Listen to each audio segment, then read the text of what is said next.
What's up, everybody, and welcome in to another edition of the Sit Down. As always, if you enjoy this video, please make sure you hit the like button and let me know what you think of today's discussion in the comment section below. If you're new around here, you just haven't done it yet, or you're living in Iraq and seeing this video for the first time, I don't know what you're waiting for. Hit that subscribe button below now so you never miss another sit down video. I'll also ask you to make sure you hit the notification bell so you never miss a sit down video or live show. What's up, ladies and gentlemen? Welcome in to another episode. We are here and going to delve into another very interesting organized crime topic. And we've talked before on this show about the mafia and food. Now, several gangsters own restaurants. One of the most recognizable restaurants in New York City can be found in the Bronx. Pasquale's Rigoletto is one of the best in Little Italy in the Bronx. And on Arthur Avenue, it is one of the best places to get a great meal. Today, we're going to talk about the proprietor of that restaurant, Patsy Parrello, a man who has been a capo in the Genovese Crime Family for a long time. His formidable crew, based out of his restaurant, has controlled a lot of things in the Bronx for a long time. Now, Parrello's life has been marred by tragedy in his personal life, as well as multiple stints in federal prison. The story of Patsy Parrello next on the sit down. Pasquale Parrello was born in June of 1944. He would come up in the Arthur Avenue section of the Bronx, New York. Now, we have talked about the Bronx before, involving people like Frank Lacasio. We've also talked about people like Stephen Crea, who are from the Bronx. The Bronx is a very formidable place for the mafia. We've discussed that with people like Dom Sacali. We talked about Minnie Basciano. Look at the Bonanno crime family currently. Most of the power in the Bonannos is in the Bronx at this point. The Bronx is a fertile area for Italians, and it always has been. For Patsy Parrello, it's interesting because over the course of the 2-year plus time this channel has been on the air, Patsy Parrello is probably the person that I found the least amount of information about as far as his early life. Very little is known about Patsy Parrello. Now, obviously, if you are from the Bronx or maybe you knew Patsy at one point or been to his restaurant, you may actually know a little bit more than me at this point. I am not in the Bronx. I do not go to his restaurant. So it's hard to find things about Patsy's life, but there is several things we would know. He would eventually own and operate Pasquale's Rigoletto, a restaurant at 2311 Arthur Avenue in the Bronx. We would also find out that Patsy Parrello was very close with certain people on the street in the Bronx, most notably an individual called John Rubio Sr. From what I understand, John Rubio Sr. was involved with the numbers rackets. He and Parrello were friends and remained friends really throughout their life. Now, that is important because due to the fact that Rubio would have a son who would become involved with the mafia, he would become a very important part of the demise recently of Patsy Parrello, which we'll get into in a second. I want to talk more about Patsy's restaurant, a place where any New Yorker, anybody in the Bronx could get a great meal. I want to discuss the fact that it is a Zagat rated restaurant. And when talking about the restaurant, according to several different websites, whenever you go to Patsy's Rigoletto, the goal is there are multiple dishes to get, one of which is something called chicken rigoletto. It is sauteed chicken breasts topped with ragout, prosciutto, and mozzarella, as well as roasted red peppers. Also, you can dine on some other savory dishes, including spiedino alla romano, fried bread with prosciutto and mozzarella in anchovy sauce, as well as calamari frutti con salsa picante, fried baby squid in hot sauce. I've also heard that the ravioli is terrific at Pasquale's Rigoletto. And I will admit, several years ago, I went to this restaurant, and it is quite good. One of the best. Great place to go, this area. Arthur Avenue, Little Italy, the Bronx, great place. Now, not only did he have the restaurant, but Patsy Parrello was also engaged in multiple levels of criminality. He would eventually move to the area of Yonkers, most notably living in areas called Crestwood and currently an area called Tuckahoe, which is all kind of in the Yonkers area. Now, I want to get into some of the things that would steep and kind of form Parello's life. In the late 60s, Parello and his wife would begin having children. And in the late 60s, he would bore a son called Pasquale Jr. Now, Patsy Jr. would eventually, like every person, grow up, and he started hanging around Yonkers. Now, by the early 90s, Patsy Parrello Jr. was engaged in criminality with multiple members of a group called the Tanglewood Boys, a group that would operate out of this shopping center in Yonkers. Now, I will do an episode on the Tanglewood Boys at some point, but essentially they were like any other farm team, whether it was the Bath Avenue crew or Cafe Giannini. The Tanglewood Boys operated out of Yonkers, and they included multiple members that would go on to become members of the mafia, including Stephen Crea Jr., Joey Labrano, and other individuals. They would also be marred in tragedy due to the fact that multiple members would either die or go to prison. Now, Patsy Parrello Jr. was moving around with members of this crew and was engaged in criminality. It was said that Patsy Parrello was a bit of a hothead. And look, he had no other way of living a life. He was generally going to go into the same job that his father was engaged in. Now, at one point in early 1993, inside Pasquale's Rigoletto, fellow Bronx criminal mind, if you will, Salvatore Torre Locascio, son of Gambino heavyweight Frank Locascio, stumbled into the restaurant one night. And from what I understand, Torre Locascio began acting stupid. He was loud. He was disrespectful, to which Pat Parrello Jr. went up to him and allegedly slapped Torre Locascio. Remember, early 90s, Torre Locascio is the favorite son, if you will, right? He's the Junior Gotti of the Bronx.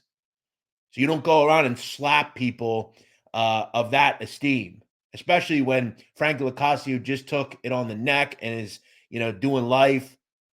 Torre's respected. He's an up-and-comer in the Gambino crime family. That's a no-no. But Parrello thought, due to the fact that his father was a capo as well, everything would be all right. That's not exactly what happened. Within several months, Pasquale Parrello Jr. was killed just steps away from the restaurant. Now, on the night of the murder, April 23rd, 1993, an individual was caught very close to the murder scene with a gun, an Albanian called Victor Merdita.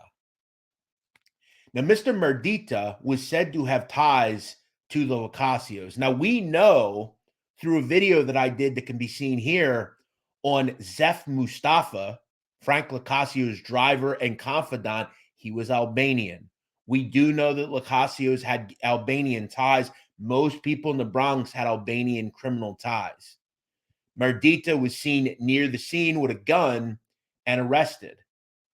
Now, for Merdita, according to Bronx court records, he, wasn't speaking much, wasn't doing much in the way of talking. In 1995, though, Merdita would actually beat the rap and be acquitted of the murder of Patsy Parrello Jr. Now, he would be hit with a 10-year prison sentence for possession of a weapon and be released in 2003. So Parrello Sr. has to deal with the fact that his son is dead, and I don't think is to be blamed for it, but we have to remember, your son will generally follow in your footsteps, and all the people who allow their sons to follow them into the life of the mafia or into criminality have to somewhat be blamed for it. And I think, from what I understand, as far as Parrello is concerned, he was never the same after the death of his son. It was said that Parrello was a pretty ornery individual, definitely kind of a miserable guy, worked, did a lot of stuff in a restaurant. And it was said that Parrello could always be found at that restaurant. If you wanted to see Parrello, you had to go into the restaurant. It's that simple. But what we would also learn is into the 2000s, Parrello was becoming a very esteemed member of the Genovese crime family. By this point, he has been a made man. He is a capo. Now, people will probably ask in the comments, what do you know about Parrello's induction? Another thing about Parrello's early life is I had no recollection or could find anything involving Parrello's induction into the mafia. I have referenced before LCN Blogspot. There are all sorts of great resources that cover induction ceremonies. I think I found literally every person inducted into the mafia, into the Genovese crime family between the 70s and today. The one person missing is Parrello. I don't know when he was made. My guess is in the 80s, and he would become a capo in the late 80s, early 90s. That would be my best guess. I don't know of a viable place that I could find that. I'm not just going to put it out and say that I believe that or have proof of it. I don't. Usually you can find proof of induction ceremonies. I wasn't unable to find stuff. Now, by the late 80s, early 90s, in the end of the 2000s, after the death of his son, Parrello was making his presence felt. He was a great earner. He was involved with a lot of illegal rackets as well, though, plus the restaurant, had bookmaking, had loan sharking, had control of a lot of turf in the Bronx as far as gambling was concerned. And his crew was pretty formidable. You look at the guys around him, Joe Dente Jr., whose father, Joe Dente Sr., was a Genovese member who would move to California. He had people like Brad Vidra around him, Anthony Zinzi, Ronald Mastrovicenzo, as well as a bulldog of sorts, Buddy Torres. Now, as you can understand, Buddy Torres is not an Italian. However, Torres is an interesting guy. He's a Bronx mainstay. Was said to early was around Stephen Cree at one point. Torres, from what I understand, is awarded the same respects as a made man. And if he were Italian, he would have been made a long time ago. We think of him like the Joe Watts, the people that weren't Italian, but they're awarded the same respect. I'm not telling you he's Joe Watts or Jimmy Burke, but Torres was awarded the same respect that a made man was given. And Torres was what Parrello wasn't. There are two things that Parrello should be known for. Okay, he's a very formidable capo. He's a great earner. He's got a great restaurant as well and knows how to move in the streets. But many people will tell you Parrello is not a violent individual. Look, has he committed beatings and stuff in his early years? Probably. I don't know. But in my opinion, Torres was his guy in the street, the guy that had to dole out beatings. And we would find that out here in a bit. So things are going well for Patsy, right? By the early 2000s, he's making money. Things are going good. The restaurant's working. People are loving it. And it's a great front for what he's doing. Plus, he's in a crime family that's the most powerful in New York City. He's up in the Bronx. He's kind of away from Harlem just a bit. Not really, but just a bit. And he's in a territory where he controls a lot of turf. And he's got a formidable crew around him. Now, eventually, through an individual, an associate to the Genovese crime family, most notably to Rosario Ganji and Parrello, called Joseph Savarese, Joe Dinga, he introduces a person to Ganji and Parrello known as Big Frankie. Now, Big Frankie was said to have been some sort of trucker who was very adept at getting rid of stolen cars, and he would always get stolen goods and was very good at smuggling cigarettes and alcohol. And this Big Frankie turns into a big earner for Parrello and the Genovese crime family. Now, by this point as well, Parrello is also engaged essentially in embezzling pension funds from carpentry unions by this point through a company called S&F Carpentry. It was said that he was starting to embezzle funds through Local 11 and Local 964, which were both carpenter unions at the time. And it was said that Parrello was embezzling millions of dollars, which is a nice chunk of change. So Parrello is a wide-scale earner. He's got gambling. He's got loan sharking. He's got a restaurant. He's got pension funds through carpenter unions. Plus, he's got this big Frankie who's making money. Savarese is making money. Everybody's making money. Ultimately, though, it would all come undone in December of 2001. 73 members of the Genovese crime family would be indicted, including Patsy Parrello, Rosario Ganji, Joe Savarese, and Joe Dente. All of them would be hit with wide-ranging charges. Now, Parrello would be involved not only in embezzling carpenter union funds as well as loan sharking and other mob crimes. Now, the problem for Parrello, and something that all of the people indicted in this crime would learn, is that Big Frankie was not a gangster. He was not a trucker. He was an undercover agent for the New York City Police Department and the FBI. And Big Frankie had, like Donnie Brasco and Jack Falcone, infiltrated Ganji, Parrello, and members of the Genovese crime family. Now, when we look back on this indictment, this Big Frankie, it was something that the FBI and NYPD had to deal with, because Big Frankie lived in Staten Island and started realizing that his police life was starting to infringe on his mob life. He was starting to run into people. He would eventually be relocated, and the whole operation would have to be made known. Eventually, Parrello would have to face the facts that he was going to go to prison. He would be hit with 88 months in federal prison and head off to the big house. For Parrello, though, he would get out in April of 2008, and once a gangster, always a gangster. He would head right back to the streets and begin conducting criminality. He was still controlling bookmaking. He was still controlling gambling and card games and loan sharking. He still had the restaurant. Now, again, if you wanted to see Parrello, you would have to go to his restaurant. Now, I will not much discuss John Rubio. I just won't. There's not a lot of things I believe from John Rubio. But by this point, John Rubio Jr. is associated with the mafia through his father. He becomes this confidant of Parrello. He would say at one point in a podcast he did with John A. Light and Gene Borello, in which he was someone that got in trouble for doing that. He would say that at one point, one thing I do believe is he would say that to see Parrello, you had to go to the restaurant, and he believed Parrello had a bigger role in the family than just a capo. Now, maybe he was just awarded the respect because he was old, but he said to him he believed Parrello had maybe a bigger role. We don't exactly know, but Parrello was very powerful by this point. Now, in August of 2016, Parrello is again indicted by the federal government alongside 45 other individuals, mostly from the Genovese and Bonanno crime families, including members of his crew, including Anthony Zinzi, Buddy Torres, and other members of the Genovese crime family. Also included in the indictment is alleged Philly boss Skinny Joey Merlino, which would provide surprising to multiple people that follow this world.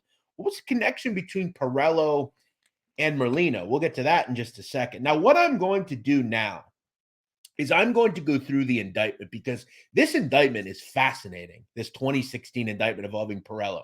Parrello is the big fish here, as well as Joey Merlino. We know the federal government hates Joey Merlino. We know the federal government hates the mafia. So this was a big thing. 2016, that's not long ago, right? So I'm going to go through the indictment, and it is wide-ranging. I mean, you have all sorts of stuff here: arson, assault, shaking people down, murder plots. I'm going to go through everything. Now, one of the charges would involve an arson, allegedly. Now, according to the FBI, Anthony Zinzi, a member of Parrello's crew, is running a club in Yonkers called the Yonkers Club. It was a gambling club. Essentially, another gambler opens a club not far from the Yonkers Club. Zinzi's pissed off because he's giving tribute to Parrello. He's not making as much money. So he goes to Parrello and says, "What do we do here?" Anthony Zinzi essentially goes to an associate of the Parrello crew called Stymie Mayuzzo. Now, Mayuzzo at one point was in the Tanglewood Boys. He is now graduated to becoming an associate to the Parrello crew of the Genovese crime family. He is ordered to torch the car of the individual that opens this club. That's one of the instructed things and could be called charge one in this indictment. Now, around 2011, Patsy Parrello has a problem at his restaurant. There's a panhandler out front bothering guests, including females. So Parrello says, all right, I'm going to have to deal with this guy. Now, the indictment would claim that Parrello decides, we're not going to just tell this guy to get lost. We're going to hurt him a little bit. They go to the enforcer of the crew, Buddy Torres. Now, on Parrello's orders, he would ask Zinzi Torres as well as Ronald Mastrovincenzo to, quote, break the victim's knees. Now, at one point, they would usher a beating to this individual. Now, Mastrovincenzo would allegedly tell another member that, hey, quote, remember the old days in the neighborhood when we used to play baseball? A ball game like that was done. The Mastrovincenzo and Torres would then essentially get rid of the evidence, which we would have to argue is probably a baseball bat or something. Now, I'm going to get into some of what John Rubio is said to have been involved in. John Rubio's connection to the Genovese crime family was through his dad, who was friends with Parrello. Essentially, John Rubio was a gambler of sorts. He was not a bookmaker. He was a gambler. What he basically did was Rubio goes to a guy that he knows called Pasquale Patsy Capolongo. Essentially, Pat Capolongo was some sort of bookmaker. And he was now placing large bets to conceal the status that these gamblers were professionals. He was also placing his own bets. Rubio would basically give Capolongo access to gambling accounts controlled by individuals known as bookmakers so that Capolongo could place bets on these accounts and ride the backs of professional sharp gamblers, to which John Rubio would receive 10% of the winnings. So if Capolongo wins $60K, he's got to give, each week, he gives Rubio $6K or whatever he makes. And remember, he's winning most of the time because these gamblers are good gamblers and they would make a lot of money. Eventually, one of the bookmakers that they win through, according to John Rubio, doesn't come up with the $30K he's supposed to give Capolongo and Rubio. So Rubio runs to his boy, Patsy Parrello. Patsy Parrello would then instruct Buddy Torres to go see this gambler. Now, Parrello kind of tells him, do what you have to do. Buddy Torres goes to the gambler and essentially says, quote, you better come up in 2 days with the fucking money. If you don't, you know what's going to fucking happen. He would also involve race with this, where he would say, quote, you're effing white. If you were an effing blank, you'd be dead now. To which it would state that Torres said if the victim were black, he would have killed him by now. But due to the fact that he was white, he wasn't able to kill him. And that's essentially akin to the fact that he believed that if it was a black involved murder, no one would care and it would be chalked up as nothing. But due to the fact that it was a mob thing and it was white, he probably wouldn't have easily have gotten away with it. So he involves race with it. Now, Torres, again, this isn't the only time he was involved in this sort of thing. I want to get into one other thing that would happen. One of the other crew members in all this was a person called Anthony Tony the Wig Vizano. In January of 2013, he is at a bar with Ronald the Beast Mastrovincenzo and Buddy Torres. At one point, he would get into some sort of scrum with someone in the bar, to which he'd be slashed in his upper body. So, again, as we know in the mafia, when you hurt someone associated with the mafia, you're going to have to deal with them. After the assault, associates of Parrello's crew, including Buddy Torres, went to deal with the guy that stabbed their friend, Vizano. During one conversation, Torres would state, quote, that they would whack and maim this motherfucker, to which Parrello instructed Ronnie the Beast Mastrovincenzo to, quote, keep the pipes handy and pipe him. Pipe him over here, gesturing to the knees, not his head. So one thing Parrello enjoyed is bashing the knees of people. That was something he did to the panhandler. They did it to this guy. Now, also included in this indictment is what the federal government believes is a murder plot involving Parrello, Brad Vidra, Israel Torres, and Ronald Mastrovincenzo. They would claim that in the early 2000s, through bugs and wiretaps, there was a plot to kill Victor Merdita, the person that allegedly killed Patsy's son back in 1993. Now, through a confidential FBI agent of sorts called Jeff, they had, it's not me, I promise. They believe they had multiple people that were getting conversations that this plan was in motion. Now, the feds would take this seriously. They would go to Victor Merdita, who at this time was running a restaurant in the City Island section of the Bronx. One thing I would find out about Merdita is he is very tied into the Albanian community. He's connected with a politician called Gojkai. He's involved with a company called Allied Mechanical in the Bronx. And he, through his parents, had a restaurant in City Island, some sort of Spanish restaurant, weirdly enough. Maybe at one point it was an Albanian, they converted it to Spanish. But ultimately, Merdita's never been killed, and he's still alive today and is doing business still. But, nothing really came up as far as they pushed this much. But this was part of what the feds believed a plot to kill Merdita. Now, obviously, he was never killed, so there wasn't much they could do here. But this was problematic. Now, also, as I said in the indictment, Joey Merlino's involved. Now, I'm not going to include Merlino much in this because Merlino never really faced any charges in this. He did face charges, but he beat them. He'd faced some goofy gambling charge that he would do a year and a half for. It was nonsense, and they just wanted to ring him up on something.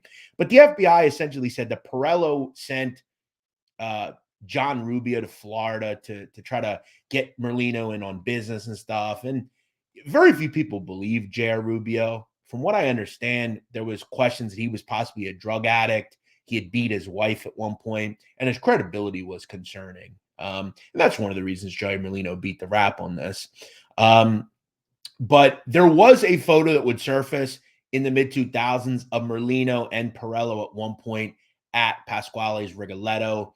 There was some sort of party around Christmas that the feds essentially threw that the mob didn't know. And they had snapped some photos, but nothing more than that. For Patsy Parrello, though, the writing was on the wall. And in the end, he would plead guilty to multiple charges and be hit with 7 years in federal prison. At one point, the judge in this case, Richard Sullivan, would tell the mid-70s Parrello, quote, "There's a long history of capo regimes who have died in prison. You must have understood this. Remember, you had 88 months earlier to think about it before." To which Parrello would kind of respond with that he was a Catholic. The judge came back with, "I don't think Roman Catholics take a favorable view towards extortion," interrupting his attorney. At one point, Parrello would tell the court, quote, "First of all, I'd like to apologize to everything that transpired. I feel remorse for all the things I've done and taken responsibility, and I'm just trying to be a better person." Now, in the gallery that day was Parrello's wife and family, as well as a person called Joe Binder. Joe Binder at this point was in his 100s. Yes, his 100s. Now, Joe Binder is not a mobster.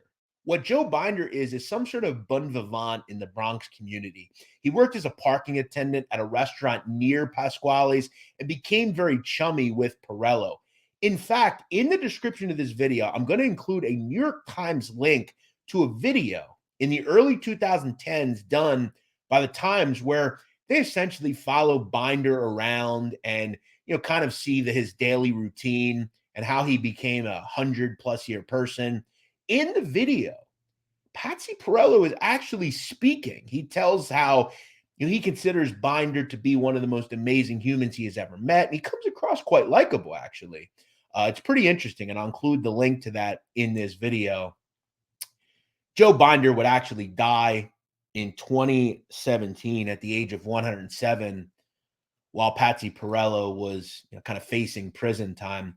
Parrello would ultimately be ushered off and spend most of his sentence at Fort Dix Federal Prison. At one point, he would get COVID-19 and actually try to get out early.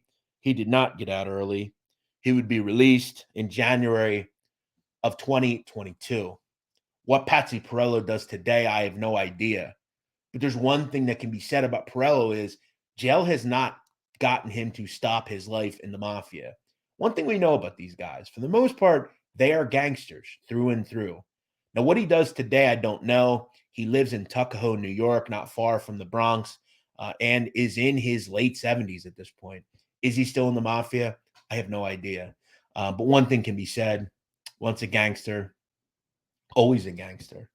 I appreciate you all watching today. I know I try to keep these videos around 20, 25 minutes.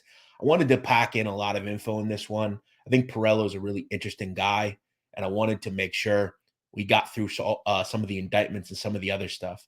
An interesting guy, a very powerful capo. And we've seen recently, the Genovese Crime Family, the feds are boiling down on them. We've seen other people, Balsamo, other people in the family get hemmed up. We'll see if Parrello is ever hemmed up again. But I would strongly urge, you want a good meal? Go check out his restaurant on Arthur Avenue, a mainstay, because it got raided. Thank you for watching. Make sure you hit that like button before you get out of here.